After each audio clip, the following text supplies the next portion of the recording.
2023. If it's 8 o'clock on Saturday morning, it's time for This Week in Waukesha. I am your host, Downtown Donnie Browne, coming to you live and local from the office of former Alderman Don Paul Browne, also known as the WAUK Radio Studios here in the old NAMI building at 217 Wisconsin Avenue, right around the corner from Theodora Yaumans Park, where we are proud to honor our suffragette heritage here in the Shaw. And if you haven't already, be sure to download the Civic Media app so you can catch This Week in Waukesha and all your favorite WAUK radio and Civic Media programs on the go. And you'll want to next week for Small Business Saturday as we move to a 2-hour show starting at 7.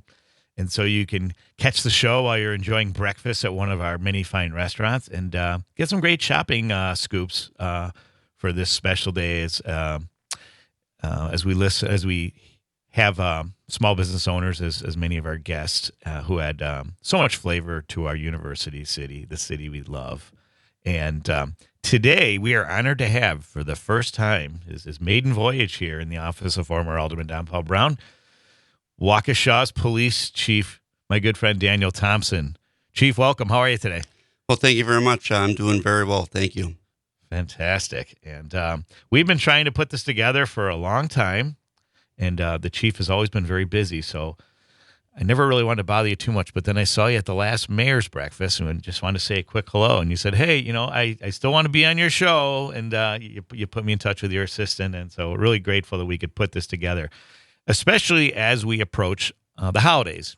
It's supposed to be a fun time, but it's also a lot of things can happen. I know a Thanksgiving celebration last year, and a family member had started choking on something. And luckily we were able to first aid, but the rapid response from the New Berlin police was very rapid. And same time, I felt bad. I was like, gosh, she's, as a female officer, she's going back on the job, and gosh, we could have given her a turkey leg or a little, plate to take with us. But what kind of safety tips do you have for people, during the holiday season, or things we should be vigilant about so we can make sure we have a safe as well as enjoyable holiday season? I'll tell you this, Waukesha is a very safe community, but even though it's a safe community, we should always be aware of our surroundings. When we have the season for shopping, we also have the season for predators who like to take advantage of those that are not aware. So locking your car doors, being aware of when you're entering in stores and leaving stores, when you're walking to your vehicle, and just be conscious of those things and trust your spidey senses. Sure. When your spidey senses are telling you something, trust it, right? Sounds good. Yep. And those are just those simple, basic things will help you stay safe. But like I said, safe community, and enjoy the holidays. Try not to eat too much. Yes. And eat responsibly. Yes. But just be aware of your surroundings. And don't be complacent in leaving, like I said, your vehicle's unlocked. Right. I still feel very safe, but I always lock my doors at home. Sure. It's just the right thing to do, right? Right. So, yeah, I am embarrassed I forgot to mention our very extraordinary producer, Anya. Anya, welcome to the show, and thanks for all that you do. Yeah, good morning. Real quick, Anya just had a very adventurous trip to our nation's capital this week. How did that go? It went really well. I went to D.C. just for Tuesday to cover the March for Israel. I talked about it on Maggie's show, but for as quick of a turnaround as it was a really good trip. Sounds terrific. And I on a previous show, I think it was a couple weeks ago, I talked about that there had been a rise in a lot of anti-Semitism and a lot of anti-Islamic incidents, events, expressions around the country. And have we experienced much of that here in Waukesha, to your knowledge, Chief Thompsen? I want to say that we have not. I didn't think we would. But we are vigilant in maintaining relationships with our synagogues, our mosques, and other churches and religious facilities in the community. Maintain those relationships very well. But we have not and I want to stay that way. I have Sure. not had any issues. Yeah, and I think part of that's attributable to the fact that the metrics we don't have large.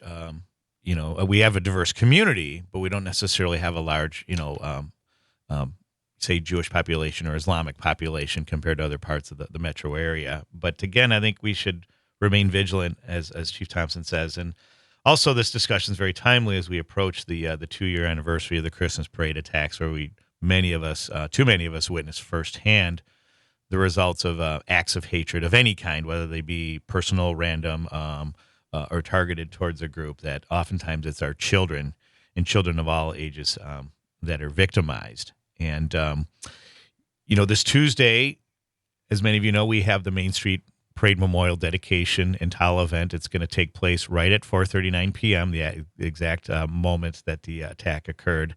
And we'll be gathering as a community on the second anniversary of the parade tragedy to dedicate the Main Street Parade Memorial. So, last year the ceremony, the first anniversary took place at Cutler Park, and that was very well done. This year, it's going to take place right at the 5 Points intersection in downtown Waukesha near 279 West Main Street, where the memorial's being placed. And we were talking before the show, that poses some different challenges for you, right, Chief Thompsen, in terms of security?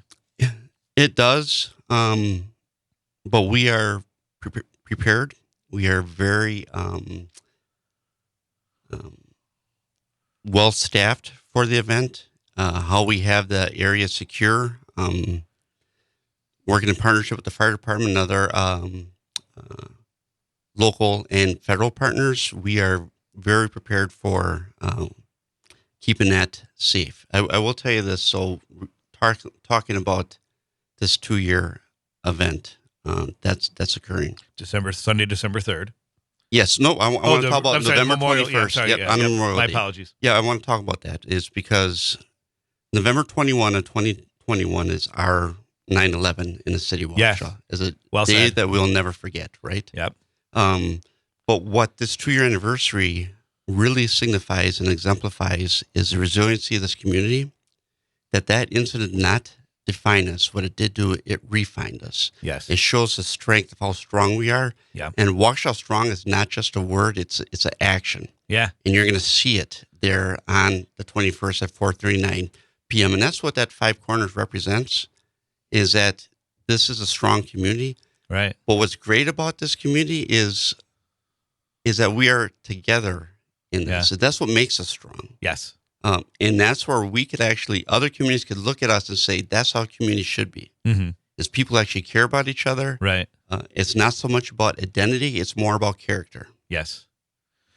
Yeah, and a really special moment for me was last year when the parade route used to come right in front of our studio here.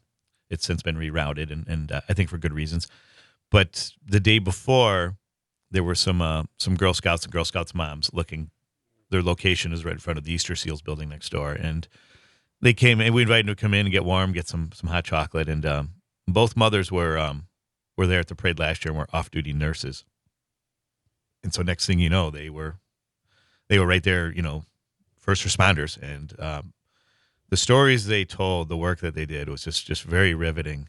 And obviously, many occasions they didn't get the results that they wanted, but I'm sure they also they did help save many lives, and it was just another great expression of the strength of our community. And I will say this: there's policies that are written, and one of the policies on the police side of the house is we do not traditionally convey citizens that are in medical need in our squad cars. That's for Right. the fire department. Yeah. November 21st of 2021 was a totally different situation. Yeah. That's where doing the right thing was what we did, and policy had to go out the window with that. Right. So between the fire department, off-duty nurses, doctors, regular citizens, Sure. the police officers, it was incredible. If you think about it, the response, Mm-hmm. but also the families, the victims' families, Right. they are incredible people as well. Sure. Yeah, it's there's so many stories, and that's what I'm hoping for. I've invited Mayor Riley was on the show last year, the day before the actual parade, and I'm hoping he'll come back. But I also, now that I have a 2-hour show, I'd love to invite some of these first responders that were there and share some of their accounts, because it's just like exactly what you said. Everything went out the window except for the community coming together and helping helping those that were injured, and just the continuing support we have for those that witnessed it, that probably are still dealing with certain mental health issues and other things. So the Christmas parade, that event was traumatizing. In all my years, I have 33 years of law enforcement experience. Right. I've worked homicide in Milwaukee. Right. You name it, I've seen 29 years with MPD. 29 years with Milwaukee. I retired for 2 weeks, drove my wife nuts. On May 4th of 2020, may the 4th be with you, I started with the Waukesha Police Department. Wow. So in all those years, I can honestly say the most traumatized that I've been emotionally and physically was that Christmas parade event. So that's just me. Sure. I knew how that really impacted our department. Sure. And with that trauma, though, is working on resiliency, working on the wellness piece. Yep. And this is not, we're not going to be victims of this. We are going to be not only survivors of this, but our community, our police department, our fire department, we're going to thrive from this event. When we come back from these important messages, more from Chief Daniel Thompsen on actually your own experiences handling the parade, as well as some things we have to look forward to with this year's parade and this year's holiday season. And don't forget, Small Business Saturday, next week's show, starting at 7 a.m. Down Georgia Street Arcade, where the boy children play, gathering up charity to help them make their day. For me, I was once their age, once I was young, but I know I had my family to fall back on.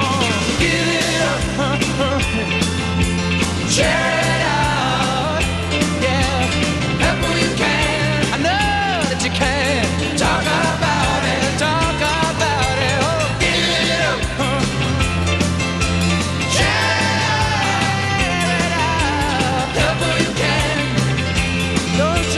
talk about it.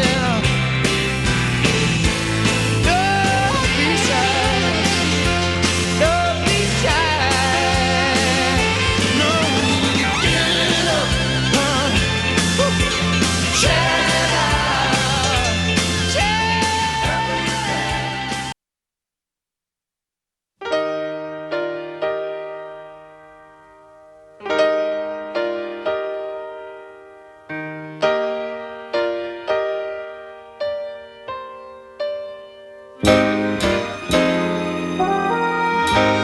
You recognize the song?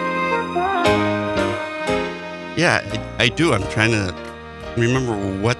It was the original comedy drama from Mary Tyler Moore Productions, and it was a police show about a fictional northern, maybe Midwestern city. You're listening to that. We're back on This Week in Waukesha with Chief Daniel Thompsen, and I've stumped the chief. This is the title song to Hill Street Blues. Hill Street Blues. That's it. And that show really changed a lot of things, because it was either half-hour comedies, sitcoms, or the hour-long dramas like soap operas or other, or serious, or like police, Right. But this was, you integrated some really crazy dark humor with serious dramatic moments with this precinct, Hill Street, that was in kind of a bad area of the city. And all-star cast, including two former collegiate All-American athletes. Mike Warren, who played with Kareem Abdul-Jabbar at UCLA, won some championships there. And then Ed Marinero, the Heisman Trophy candidate, running back out of Cornell. But that was an amazing show. And yes, we are here again. It's the first time with Chief Daniel Thompsen, so I thought we'd treat him to some police flavored music, if you will. So, hey, real quick too, I want to give a big shout out to the Waukesha South football program. Had their season-ending banquet on Thursday night at the Stackner Ballroom at Carroll University, and wanted to congratulate Tyler Williams, Chris Douglas Flowers, Logan Dable, and gosh, who's the fourth guy? This is killing me. If my wife's listening, she better text in. We'll get to him in a second. But they are all named honorable mention, all Classic 8. So congratulations to them. That's, in a lot of other conferences, you're talking first team or second team for sure. Yes, congratulations. So, yep. So Tyler Williams, Logan Dable, Chris Douglas Flowers, and we will get that fourth person in there. My apologies to Coach Wiltz for not remembering, but certainly remembering the captains who are also honored, Logan Dable, Vincent Mahalos, and Evan Stout were also honored, and many of the seniors too. Many of these young men have been playing together since they were in 5th grade, and a lot of them are looking forward to some great careers after high school. Many of them going to college, and Evan Stout's going to be at UW Eau Claire. He's my son, and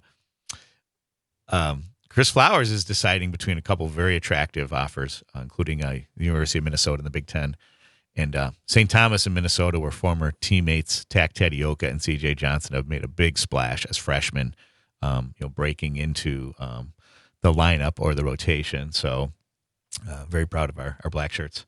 So here with Chief Thompsen, before our little reprieve, we were talking about the parade and some of the wellness or the impacts, trauma, PTSD, mental health, but it leads to a bigger discussion that Chief Thompsen wants to talk about with regard to wellness, especially as it relates to police.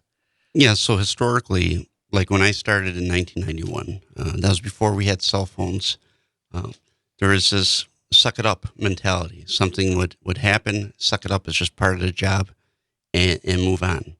And we never would look at the moral injuries, the things that we'd see every day, as how it would affect us. As a result of the Christmas parade event, actually it was an attack, we ended up working with First Responder Psychological Services. And at first, there was this reluctancy because getting officers to open up and show that they're vulnerable and show that, hey, this did impact them. In the beginning, it was a challenge, but now it's amazing. The First Responders Psychological Services will show up at the department. The rooms are always filled. The officers are engaged in talking with them. They're sharing their feelings. By doing that, we have healthier, stronger officers. Here's what I learned from that event on myself, my own individual perspective is chiefs, they carry the weight of the department. They carry the weight of things going on in the city. Sure. We're fixers, and we're always there to help others. What I learned from that Christmas parade event is that we're not good at an executive level of taking care of ourselves with things that bother us. And that really shed a light on me. I remember this was last year, right before November 21st. I'm watching a Disney show with my daughter, and I got a tear coming down my eye. Yeah. And my daughter's like, "Why are you crying?" I'm like, "I don't know why." Right. Well, I ended up talking to the chaplain, and 30 years of stuff, including parade, came out. Well, there's this group. It's called Law Enforcement Response Death Team. It was out of the state. They also created a peer support. But there's an individual by the name of Mike Saucy and a retired chief by the name of Dave Funkhauser who originated executive peer support. I'm a member of that executive peer support, Great. Received training. Sure. But talking about it and working with other chiefs and other executives, hey, we're human beings. We do get traumatized by stuff. Hey, Sure. let's talk about it. Let's do better.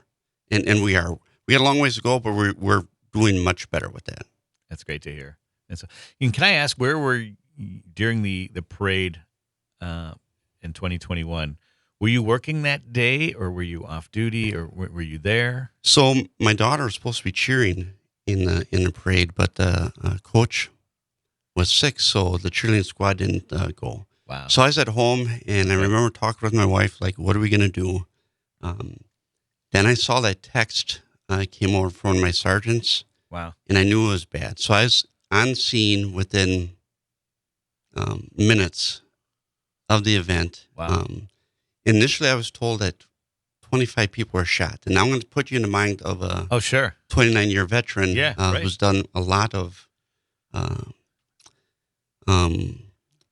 shooting type events. I was at the Sikh Temple, Sure. I was at Miller Course. I worked a little bit at the Zana Spa. So Sure. I'm thinking one thing, but when I got there and I'm looking at the scene and I'm seeing the victims of this, Right. it wasn't computing because Right. the injuries weren't. Sure. And then one of my sergeants told me it was a vehicle. Right. And it was incredible. So I was there within minutes, saw the scene, got a good lay of the land, encouraged the officers, said, we're going to get through this. Sure. Saw amazing stuff, and I ended up going to the EOC and working there. Wow. And so you're just like me. Like I just about every year the parade's been going on. 3 of the 4 children that live with us have been in the parade for their baseball team, their softball team, the dance team. And that was the one year we didn't have any children in the parade. And it was my first year marching in the parade as alderman. And I was in the front of the parade, so it was like that Man in the High Castle. I was in that alternative reality where the parade was a huge success, and there was so much exchange of joy, wishing people Merry Christmas, Happy Holidays, seeing people of all different backgrounds and all different ages. And so I didn't know about the crash until I was like almost home, or about the attack. And so really something. So we have some more important messages to take care of when we come back. More with Chief Thompsen about the parade, preparations for the upcoming parade, and just some great tips for keeping our city safe and enjoyable for all of us. This Week in Waukesha continues.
And we're back this week in Waukesha, and it's time for the Carol Minute.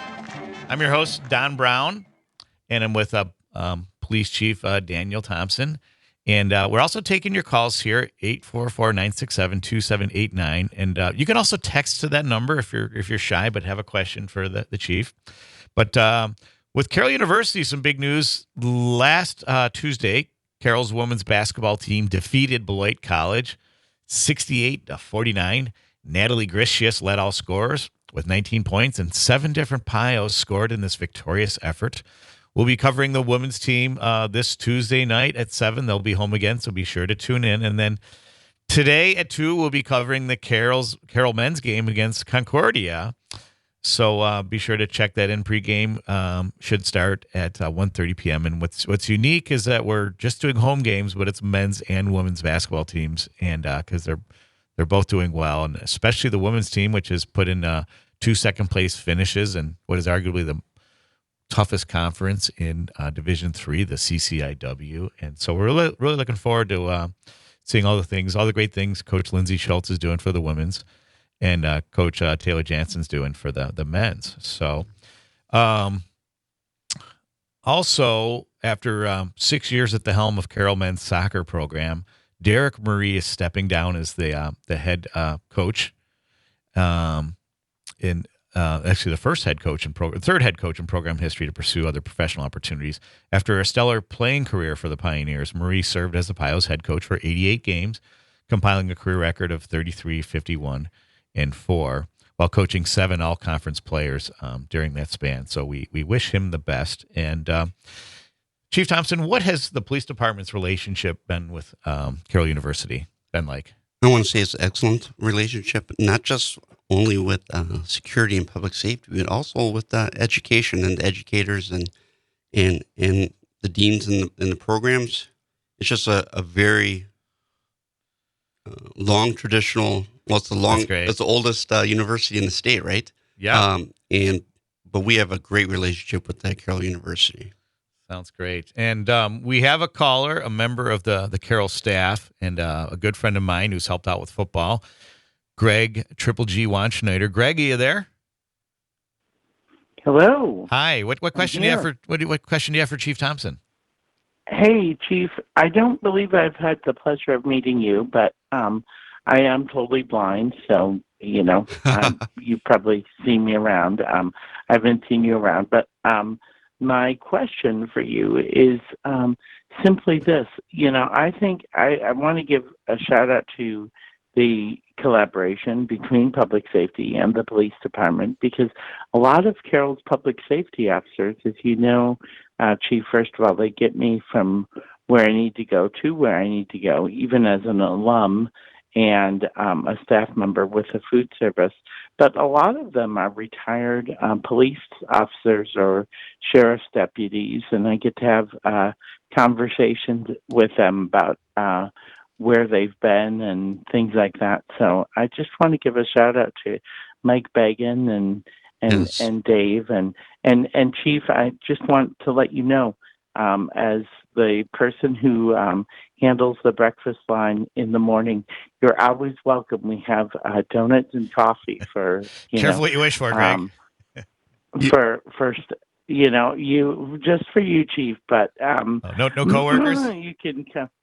You can come in with Mike and Dave and get some donuts and coffee and So anyway. I'm going to tell you this. I fit that stereotype. I will eat a donut, so I'm going to take you up on that. I was going to say, that's quite a stereotype. Yeah. He doesn't get to have some eggs or some Nope. straight gravy like Cameron Evans? I'll eat a donut in a heartbeat. And Mike and Dave are both great people, and you're right. We do have great representation of retirees from the Waukesha Police Department that work there. So like I said, it's just an awesome relationship.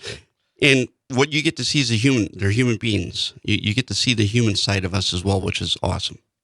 That's right. Hey, and also another alumnus of the Waukesha Police Department helps Carroll in a transportation capacity, and that's my good friend and predecessor in the council, Terry Themey. So another great addition to the Carroll family. So, hey, Greg, thanks for the call, and also thanks for sharing the tip that people should really check out the Orange Thread. It's the Carroll thrift store located on William Street, and it's open on Mondays, Wednesdays, and Fridays from 9 a.m. to 1 p.m., and it's staffed by Carroll staff. And the Carroll Food Pantry is there as well to answer to things. So, Greg, thanks so much for the call, and hopefully we'll see you later today at Van Male Fieldhouse for the basketball game. So, always great to hear from you, Greg. So, Chief Thompsen, you were going to tell me you wanted to talk about after the Christmas parade attack. You had another parade to prepare for Memorial Day. Yes. So, Memorial Day parade, we wanted to show that Waukesha City, Waukesha Police Department, Waukesha Fire, Waukesha government, we are moving forward, and we are going to thrive and continue to move forward. Well, with the Memorial Day parade, I had anxieties because I was going to walk that parade. And as I'm going through the parade, there's a large turnout, and I'm seeing family members and kids that were at the actual Christmas parade attack. Right. And they're giving us standing ovations.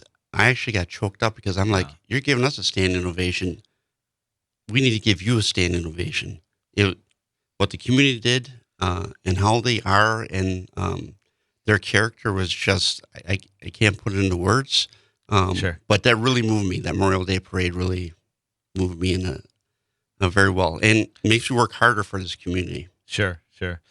Yeah, it was exciting for me to see. I was standing in front of the studio, and I was just there as an attendee, and was really inspired by the turnout and the security. And then, of course, in the Christmas parade that followed the year later, I was really touched to see you had led a procession, I believe, you and the mayor in the front of the parade.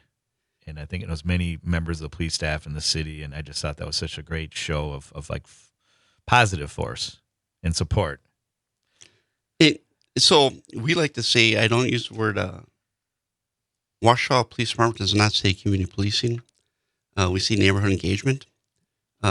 So we like to use the word we were engaged in the neighborhood, and there was a strong presence, and there's going to be a very strong presence on Tuesday and a very strong presence on December 3rd.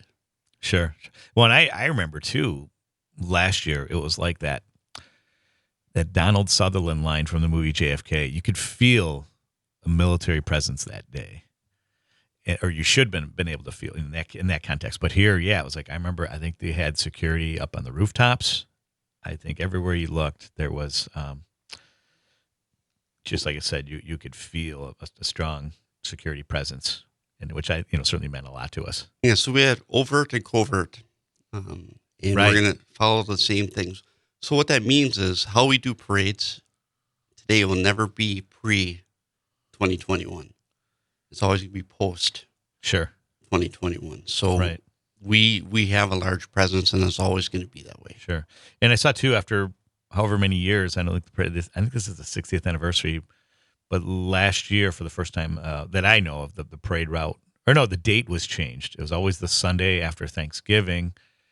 This year, it's last year, and then this year will be the first Sunday in December. That was a hot topic. And there were some concerns about, we got some feedback about that we were changing tradition. And my argument was, we're not changing tradition. We're keeping a tradition, we're changing the day.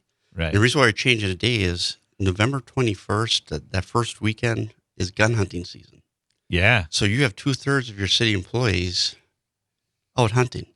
That December, first weekend of December, we have full staffing. We have everyone ready to go. We learn from that. So, and when you learn from things, Excellent point. you need to move forward, take that information, Sure. develop best practices, and we did that. Right. And I always wondered too, because I knew, I'll tell you, I grew up in Buffalo. We didn't have any parades in the winter. Maybe the closest would be like St. Patrick's Day in March, where maybe the snow's starting to melt a little bit. But it's something very unique to the Midwest, to Wisconsin, to that, like in the movie A Christmas Story, when there's that parade at the beginning, like that to me was like, wow, that's unique. People had a Christmas parade outside in the freezing cold, but that's something Waukesha's been doing for years. It's attracted people from around the region. I've heard people that come as far as Jefferson County, because it was a great way to promote the Christmas shopping and the retail that we've had here in downtown for years. Over 5,000 participants from all over the state. And I kind of liken it. I went to my first Packer game a couple years ago. Okay. A friend got tickets to a playoff game. Sure. And it was right in late December, beginning of January. And it was probably 10 degrees out. That stadium was packed. Sure. Yeah. The weather does not stop Wisconsinites from doing Right. things. Yeah, from celebrating. And that's terrific. Yeah, because I also like the idea, too, is that you have a lot of people that are on holiday because it's the long Thanksgiving weekend, and either they may not be back in time, or as you said, many of them are hunting. Like I remember our city administrator at the time, Kevin Lehner, was up north hunting and probably didn't have any access to sell. So I think it was a while before anyone could get a hold of him. And I'm sure other people, especially connected to the police, were same thing. City administrator, our district attorney, a lot of my command team was about 3 to 4 hours away. Right. When that parade event happened. Sure. The silver lining, though, was it happened right during shift change, which was a blessing for us because we are immediately to overwhelm the area with police officers with the next shift coming in. Sure. And I think there was a man upstairs knowing. Looking out for you. Yeah. Yeah. Well, does it also speak to the depth of your department, knowing that you necessarily didn't have your best people in place, but the rest of the crew that was there on duty did a great job of apprehending the assailant and doing other things. I loved all my years in Milwaukee. I did. But I will tell you this, is Waukesha Police Department, this community is blessed to have such a talented police department. I have such a deep pool of leaders within the department, a deep pool of caring people within the department, and in the culture of being engaged, you see it. Got a deep bench? Yes, and I love it. Yeah, and that certainly makes us as citizens feel safe, too. And I'll just tell you a quick, so I'm with the command team, and we're meeting, and I'm like, you guys and gals are doing such a great job. I feel like I'm just a pretty face. Well, one of my captains goes, go look in the mirror. I said, okay, fine. Fine. You have a pretty face for radio. Yeah, thanks. I have a pretty Like face me. for radio. Yeah. Exactly. But we joke about that, but And the serious part of that is you can work hard, still have a positive attitude. We can actually challenge ourselves and make it a habit of seeing the good and dealing with the bad. Sure. So, like I said, with that pool, you saw it. You saw it on that day. You're going to see the presence in that those talented officers and fire department. We have a great fire department as well. We are prepared to keep our public safe. I love it. And speaking of great and safe and good and bad, I want to announce that here in the office of former Alderman Don Paul Browne, retired U.S. Attorney James Santel, who is here in residence at the office of former Alderman Don Paul Browne, serving a lot of our staff needs here, but also has his own show, Morning Cannolis, that is on next at 9, and he's a good friend of Chief Thompsen, so we're glad Jim's. We might have Jim, maybe if he has a moment, to sit with us in this final segment, but so much more to unpack in this final segment, including the upcoming parade, and also some other highlights of the memorial coming up when This Week in Waukesha continues. And then don't forget, Small Business Saturday, next Saturday, This Week in Waukesha starts at 7 a.m., a 2-hour show, and we're going to feature many of your favorite small business owners, as well as some you haven't had a chance to meet, and really unlock all the great holiday gift opportunities this fine city has to offer. Don't go away. This Week in Waukesha continues.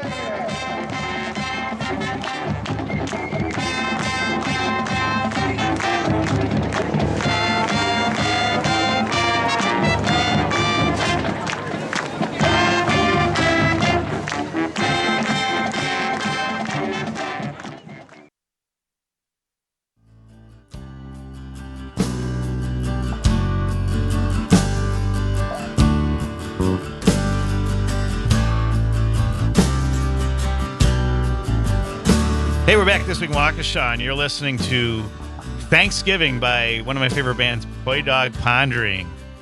So I invite you to check that out at your leisure, and great way to kick off the Thanksgiving season that approaches.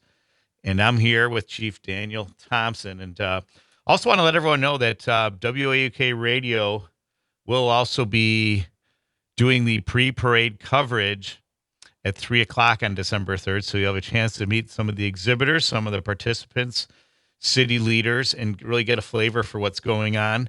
And again, you can listen to us on the Civic Media app. So while you're finding your place at the parade, you can check in and hear from some of the parade participants and attendees. And so now we mentioned the memorial that's happening this Tuesday at 4:39 p.m., the exact moment in time when the attack started. And following the dedication ceremony, all are invited to engrave a clay tile at the Clark Hotel in their banquet room at 314 West Main Street there, right in the 5 Points, as part of the Waukesha Strong Tile Project. The tiles that are created will be placed in the parade memorial at Greedy Park. The cost of the tile is $25, with proceeds going to the parade. Memorial Fund. And thanks to over 516 donors that have contributed to the Parade Memorial Fund so far. Together, the fund we've raised as a community over $380,000. In addition, more has been donated. Through in-kind donations of labor and materials. In order to complete the Parade Memorial at Greedy Park as scheduled, additional donations are needed. Here's some ways you can help. You can do a donation online, and that's easy to find. You can consider hosting a fundraising event, which could be fun. If you are a contractor or know of one, we're looking for in-kind help with concrete sidewalks, stairs, retaining walls, decorative metal railings, electrical, earthwork, brick pavers, landscaping, and site utilities. And if you have questions or interested in participating, you can call 262-524-3906. That's 262-524-3906. That's Rebecca Peterson at the City of Waukesha, RPED as in Dave, ERS as in Sam, ON as in Nancy at Waukesha-WI.org. .gov. So it's so great to see the city being involved. There's also, you can be a light. The United for Waukesha Resiliency Center and the city are inviting everyone to light a luminary on November 21st as we come together as a community to honor the lives lost and offer support for survivors and their healing journey. And you can pick up these free luminaries at City Hall, at the United for Waukesha Resiliency Center, the Waukesha Public Library, and right there at the Main Street Parade Memorial Dedication Ceremony. So, so much going on there to commemorate this moment in time. And Chief Thompsen, what else can we expect for the memorial ceremony and the parade, and also just overall safety during the holidays? So safety-wise, like I said, you're going to see a very good presence of law enforcement out there. Just do me a favor. When you see them, you do it already, but just let them know that you appreciate them. That goes a long ways, and they do appreciate it. And it's good for them to hear it, not just from myself and internally within the department. It's nice for them to get that feedback from the community as well. So presence-wise is good. I do want to say this, too, is I really appreciate the businesses, the people that put the floats out there, the dancing grannies, and all the other participants within the parade. Right. We have a large group that's going to continue with the next parade event. And on the 21st, this Tuesday at 4:39, be there, because this is something that's greater than us. This is something that we endured, but we are symbolizing and showing that we are Waukesha strong. Yes. And let's show that community and that strength on the 21st at 4:39 together. You know, I was there last year for the first anniversary ceremony at Cutler Park, and I got to stand. I ran into the Teagues family. Eric Teagues, as many know, he was severely injured. Yes. The fact that he survived is amazing, and the fact that he's still playing baseball. I got to see him hit a home run in his last home game of his senior year against Waukesha North last spring, and it's a really special moment. And he continues to shine as a student and as an athlete, and just a great overall citizen, and his family too. And I know his dad Don's a fire guy. I know that may not sit well with you, Chief, but no, he's a great public servant like yourself. And I was also able to report on it too for Civic Media Radio on that day, and just really special moments. And seeing you on stage there too, Chief, was a big help. Hey, before I forget, James Santel graced us with his morning cannolis. He did. Cannolis. You can see them on the live stream. So really looking forward to enjoying those. Yeah, Anya's got hers. So thanks again to Jim. And be sure to tune in for his show as he covers the legal issues of the day. Very important discussions he'll be having. And so, Chief, what have we not talked about that you want to, in the time we have left? I know we don't have much time, but what is it you want Waukesha to know about your police department? Well, I do want to share that we worked with the Waukesha County's crisis unit in developing a co-responder model within our police department, where we have a crisis worker embedded with our police department. We actually reduced the average time of police officers on calls for people in crisis from almost 9 hours down to 4 hours. We're still working on improving that more. Great. We just received a grant to get another corresponder embedded with our department. It's been very successful in engaging with our people in crisis. Okay. And we're doing good things. I'm excited about the future. We're leveraging technology, we're leveraging relationships, and we're engaged with all aspects of our community, whether it's mental health, whether it's homeless, whether it's businesses, whether it's keeping our businesses safe, the downtown area. We're doing real good things. I want to say this before we go. I want to tell everyone in our Waukesha community, happy Thanksgiving. Thank you for letting me be a part of this awesome community, and I'm so honored to serve on the capacity as chief for the city. Chief Daniel Thompsen, City of Waukesha Police Department, thanks so much for gracing us with your presence and sharing some of your experiences in your time as police chief. Don't forget, next Saturday, this week Waukesha starts at 7, a 2-hour show. And this coming Saturday, we'll be celebrating Small Business Saturday and really showcasing the wonderful small businesses that make our city so special. So, again, thanks, Chief Thompsen. Don't forget, we'll be broadcasting the Pio men's basketball game. Coverage starts at 1:30 against Concordia. Have a wonderful, happy, safe Thanksgiving. Remember, safety is everyone's responsibility, as Chief Thompsen will support that. And see ya! Wasn't the best of paths, you could attest to that, but I'm keeping on.